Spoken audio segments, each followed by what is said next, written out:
Hi everyone, I'm Kennan, and today we're talking about my beloved E39 M5. But we're not really focusing on the car itself so much. Instead, we're going to be talking about something substantially more painful. You see, someone recently came up to me and asked me, in the 8.5 years that I've owned this car, how much has it cost me to keep it running? And to be honest with you, I don't really know. I've always taken the Nike approach with this car. Whenever it needs something, I just do it. And then I don't think about it anymore. I file all of my service documentation away and I add an entry to my spreadsheet, but I never really looked at the totals about my ownership costs for this car. And so in today's video, we're going to be discussing the top 3 most expensive years of M5 ownership, and then we'll find out together exactly how much it's cost me to own my M5. Before we get going though, there are 3 things I want to talk about. The first one is no. I am not selling my E39 M5. This is not a video to announce that it's going to be live on Cars and Bids soon. I adore this car. I'm very fortunate that I get to film with a lot of really cool, interesting cars. But after all of them, whenever I get in my E39 M5, I'm just happy to come home. I love this car and I never see it not being in my life. So no, I'm not selling this car. Don't worry, that's not what this video is about. The second thing I want to mention is that I've owned this car for a long time. I've had this car for 8.5 years, and as of this exact moment, I have covered 77,115 miles in it. So the expenses for this car have been spread out over that period of time. I've had it for a long time. I've done a lot of things to it. That's why some of these numbers, or that's one of the reasons why, anyway, these numbers are very high. The third thing I want to mention is that I am a particular kind of crazy. When it comes to maintaining this car, I leave no stone unturned. I replace everything with every project that we go into. Every nut and bolt, anything that can be refreshed, I replace all of it. My goal for this car is that every single time I turn the key, I know it's going to start. And if I want to drive the car across the country at the drop of a hat, well, it's always ready to do that. And that's not necessarily easy to accomplish with an aging German performance sedan, but that is part of the reason why I've spent so much money on maintenance. It hasn't been necessarily on repairs, but rather preventative maintenance in order to keep this thing as reliable as possible for the foreseeable future. Okay, with that out of the way, it's time to dive in, and there are 2 things I need to introduce you to. Number 1 is the stack of service records that I have that goes along with my E39 M5. When I said I have kept track of everything, I truly mean everything. Every service is in here, every parts receipt for anything I've replaced myself, all of it is in here. I even have the original plane tickets from when I flew down to buy this car. I bought this car in November of 2015, and I flew from where I lived in Ohio down to Florida to buy this car, pick it up, and I drove it back with my friends Ryan and Steven all the way back to Ohio and had no issues along the way. And so this entire binder is representative of my whole journey that I've had with the E39 M5 since I bought that car that fateful day on November 13th, 2015. The other thing I want to introduce, and we'll share some screenshots I'm sure, is my spreadsheet. In addition to having a paper trail that goes along with this car, I also have a digital record of everything that I've done, which includes the date, exactly what was replaced, the part number, the quantity of those components that were replaced, the price of each individual component, the cost of them together,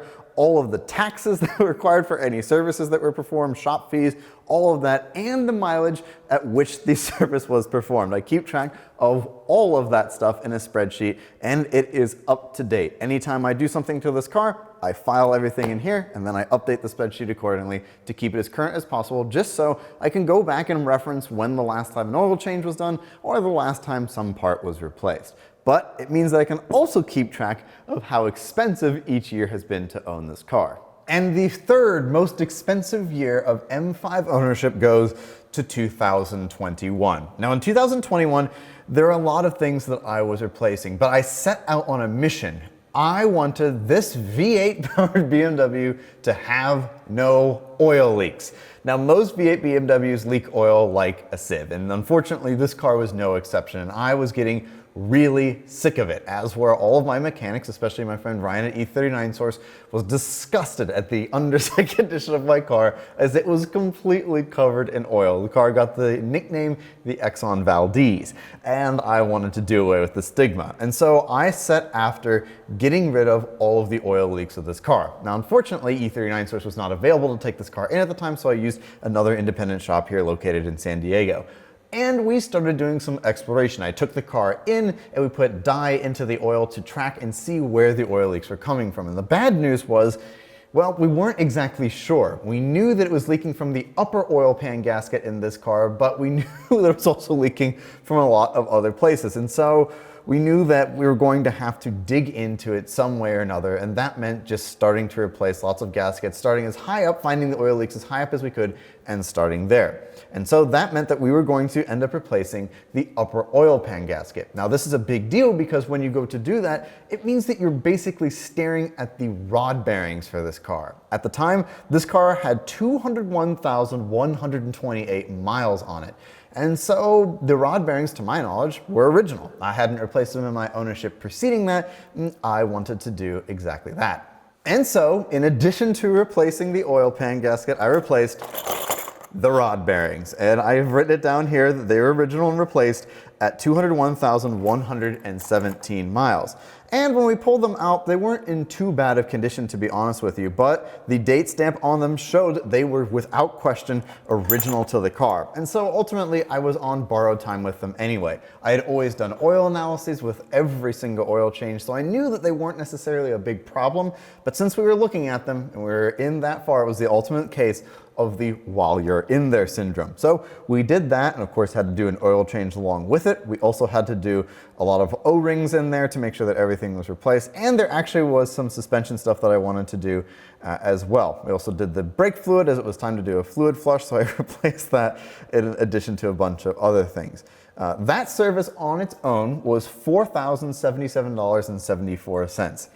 Pretty expensive, but that's not the end of the story. The car had to go back, as after having done that and resealed the oil pan, I was still having oil leak issues. I still found a couple drops of oil on the driveway, and well, that wasn't really acceptable. So there was more work that needed to be done.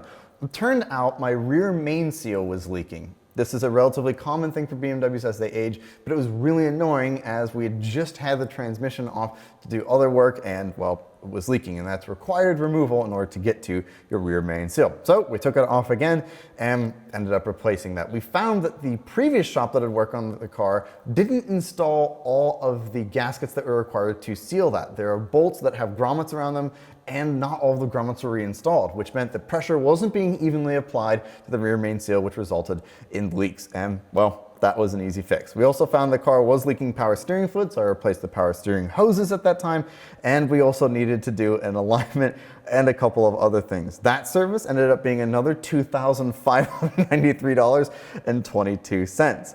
But then it doesn't end there. We found that the car was still leaking oil. At this point, I was a little annoyed because the shop hadn't found all of the oil leaks, but they were so substantial with this car, well, there was a lot to find. And we found that the thing was actually leaking oil from the heat exchanger that lies inside the valley of the engine. This lives beneath the plenum and lives right at the heart of the engine. It's impossible to get to, and it leaks over everything when there is a leak there. And that was the cause of a lot of frustration. The other things were leaking too, to be clear. All of these needed to be resealed, but we did that as well, and that was $1,340.80 in parts, tax, and labor. I also bought some miscellaneous parts along the way. I replaced the driver's side exterior mirror glass as it was starting to delaminate, as these cars often do. I bought new vapor barriers for this car, which I still haven't put on, but I wanted to have them. And I also replaced the tires on this car. That cost $935.12. And so, after you total up all the services from that year, 2021, it comes to $10,751.09. Pretty tough. That was a very expensive year for this car, and it lives in recent memory. It was a tumultuous year as I was really annoyed chasing down those oil leaks, but needless to say, this car doesn't leak oil anymore. Now we move on to the second most expensive year, and that was 2017. Now, at the very beginning of that year, I was starting to amass a collection of parts. I wanted to retrofit park distance control, PDC, to this car, as it had every other option that was available at the time. I got a little bit of a surprise about that later, but I started buying all of the parts to do this. That was the first bill of the year, and that totaled $332.06. Not too crazy. Then I also went and had some repair done to a winter wheel. This car was my daily driver at the time, and I had a set of winter wheels, and so I had one of those repaired as it was slightly bent. That was $140. Not too big of a deal. But then I had an instance that was really expensive. Unfortunately, in this car, in March of 2017, I got a fender bender. There was an incident that popped up where I was coming over a hill. I was starting to pick speed back up to catch traffic. Someone had just turned, so I was starting to build speed back up. I come over the hill, traffic is dead stop. There are cars coming the other way toward me. I could go off into a ditch or attempt to stop. At the end of the day, I tried to stop, couldn't quite do it, and unfortunately I tapped the Honda Accord that was in front of me. Nobody was hurt. The damage to the Accord was very minor, but the M5, well, it needed a lot of things as it turned out. Unfortunately, it was really expensive, and so I replaced a ton of stuff with the front of this car, not limited to the hood, the headlights, the core support, the radiator. All of these things need to be replaced. And then, of course, I needed to have paint work done as well. Luckily, there was no damage to the frame on this car or anything like that. It was truly just cosmetic stuff and a couple of radiator cooling system related things. But even so, all of that ended up being really expensive. The initial parts order on that was $2,412.85. And there were a lot of extraneous costs that went along with it, including repainting stuff that ended up being $1,300, and a bunch of other stuff that went into that service. A $400 bill here, another $200 bill there. It really added up. However, that wasn't the only piece of maintenance this car needed. Once I had it cosmetically back together and the car was running properly, I decided that it was time to embark on refreshing the suspension. Now, this was a combination of a lot of parts that I ordered and work that I did myself, including doing the rear ball joints, installing shocks and springs at all 4 points, but it also involved some stuff from a shop that I couldn't necessarily do myself. The result of that ended up being $3,311.87, and a lot of extraneous things in there too. So we did a lot of stuff to replace suspension stuff to get this car ready to drive for the foreseeable future from there. But then comes the really big service of the year. I had noticed that there's a specific issue with this car that was really annoying. At about 3,000 RPM, when I would take my foot off of the accelerator, so on the overrun, the car had a low frequency vibration that would resonate through the entire car. It felt like I was running over rumble strips, the only way I can really describe it.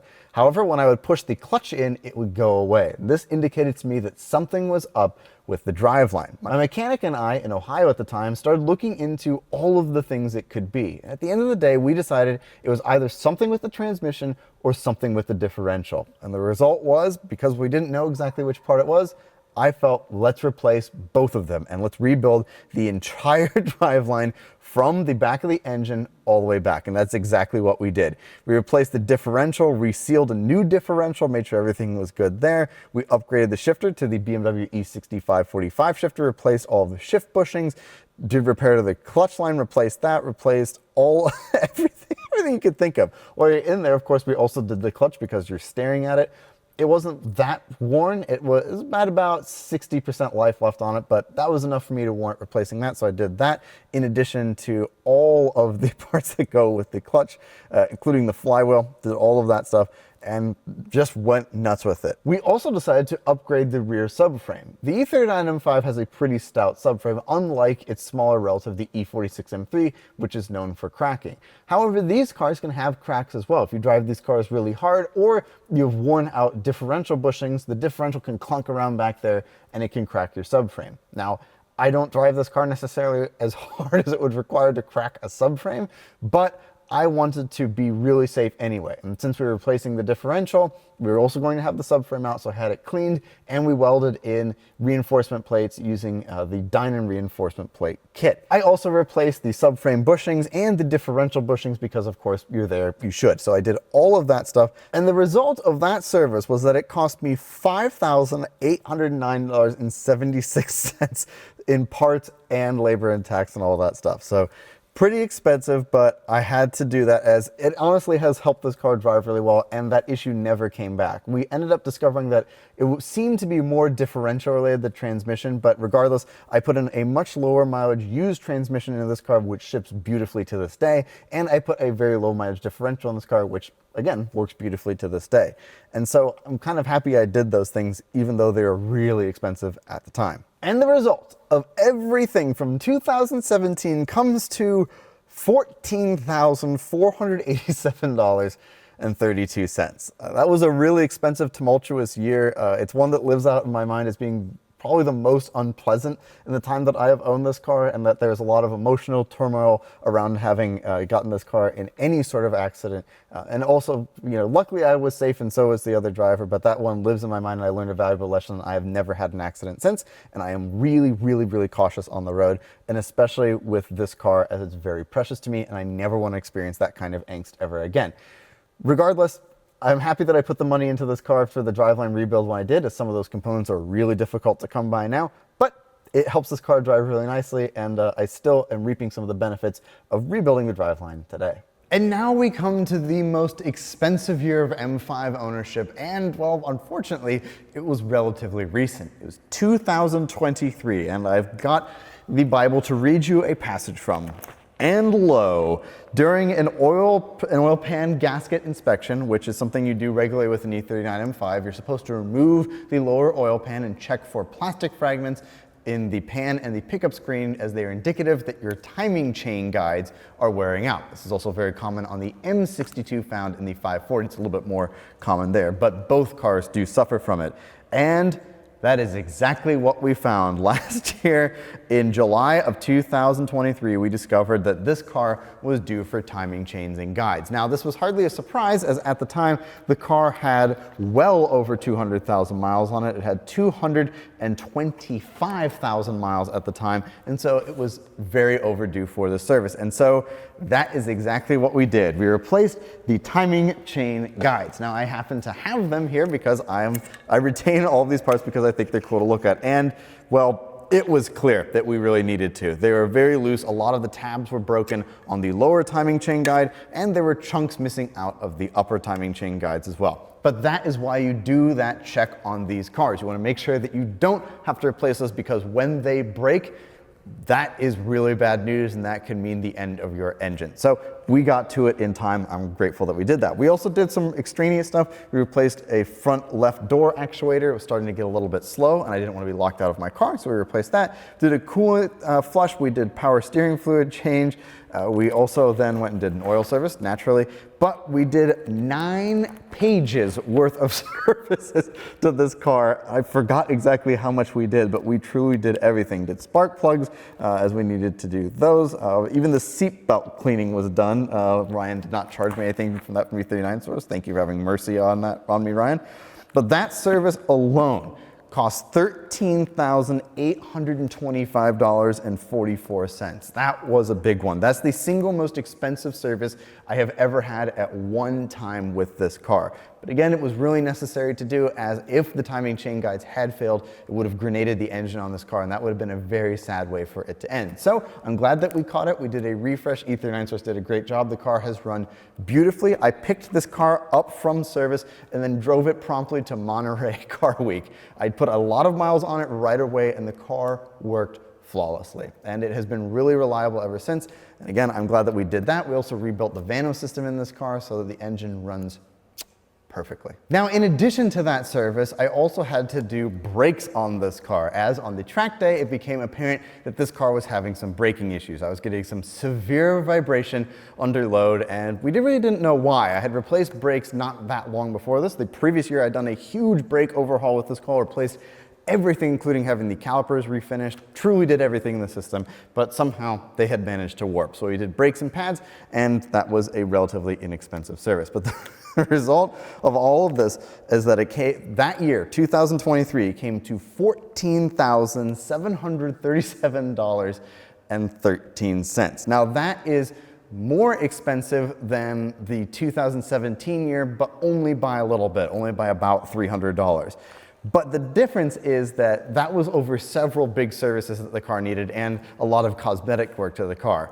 This service was basically just mechanical things. It was refreshing a lot of stuff, and this is described as a once in every 200,000 mile service that you should do, but nonetheless, it had to be done. I knew I was on some borrowed time with it. I knew it was coming, but it's one of the larger services that looms large in the minds of any high mileage E39 M5 owner. Those damn timing chain guides. Of course, the reason I've done all of this maintenance work is to ensure that this car drives well, and it drives so great. Now, I've owned this car, like I said, for 8.5 years, and in that time, I've covered a lot of miles in it. My goal with this car when I bought it was to drive it. And for certain periods of time, it's been my daily driver. Other periods of time, it's my secondary car. Currently, it is my daily driver, and I just love using it. There's no situation where the M5 is not perfectly suited to everything. It's just got plenty of power, plenty of torque.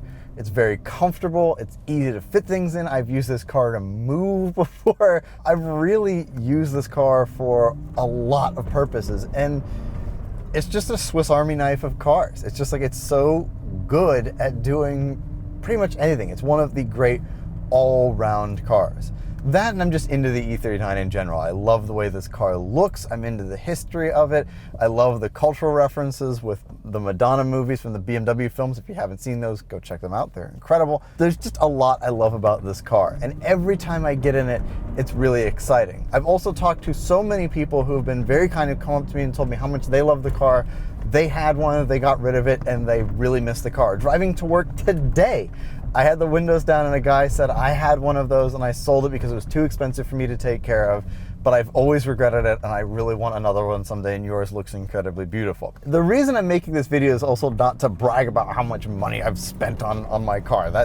It makes me look like an idiot more than anything else, I think. But the whole reason I wanted to make this video was I do have a lot of people who come up to me and are very kind and gracious about the car and say it's so clean. And I want to emphasize that's not by accident. I have spent a lot of money, yes, but also time and effort to make sure that this car is a really nice example of an E39 M5. And it certainly is that. It's not perfect. I think cosmetically the car is where its needs lie right now. It needs a lot of things. It also does need some general services. Again, it's due for some driveline refresh stuff. My center support bearing, M5 owners are very familiar with the sound that makes when it wears out. But it's certainly due for that. But the car still drives excellently, and most critically, the engine.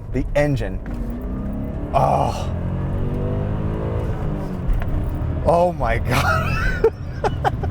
Oh, the engine is so healthy. Oh. That's why I own this car. I've owned this car for 8.5 years, and it still makes me so giddy to just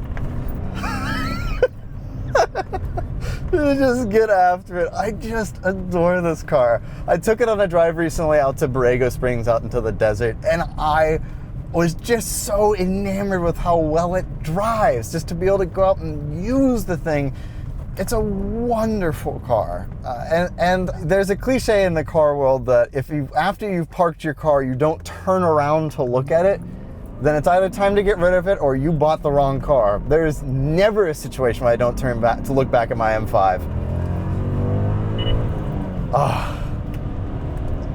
And it's just the best. I love this car. I just adore this thing. It's so good.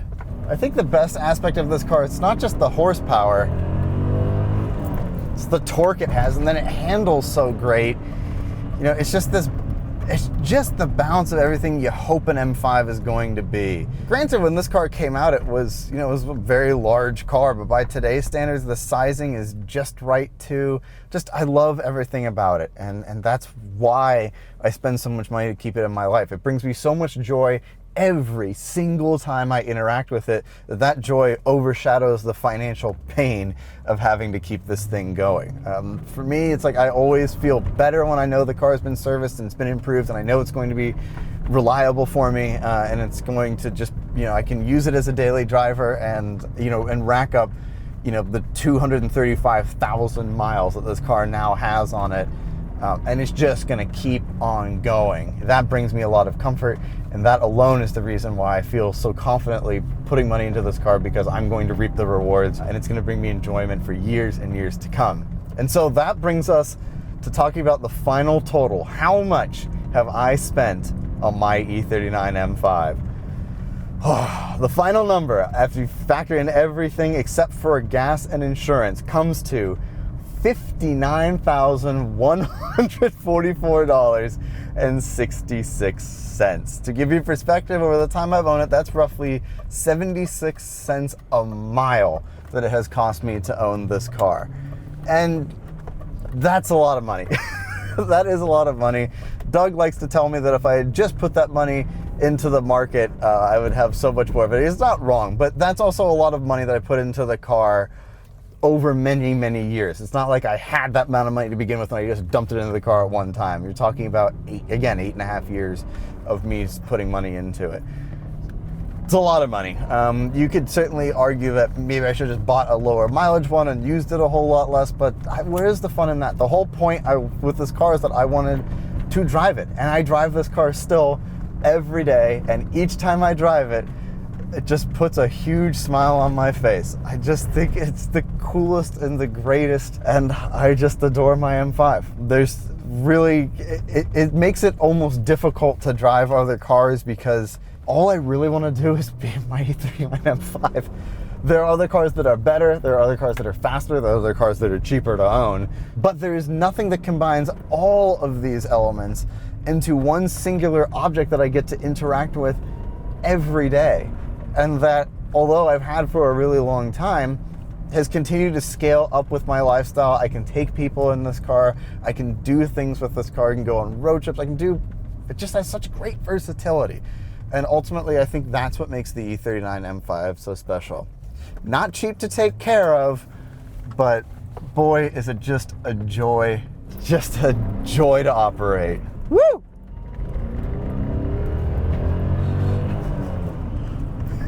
Giddy up. And that is how much it has cost me to own my precious M5. Yes, this car is ludicrously expensive to take care of, and it's very thirsty on fuel and things like that. But at the end of the day, the expense to me has been worth it because I just love this car. Every interaction I have with it brings me joy. And when something makes you that happy, well, you keep it in your life. I'm sure I'll have many expensive services to come in the future, but again, for the foreseeable future, I love this car and it's not going anywhere. And if you've been in the market for a nice E39 M5, of course, you can check out our selection on carsandbids.com. Thank you all so much for watching, and I will talk to you very soon. Goodbye.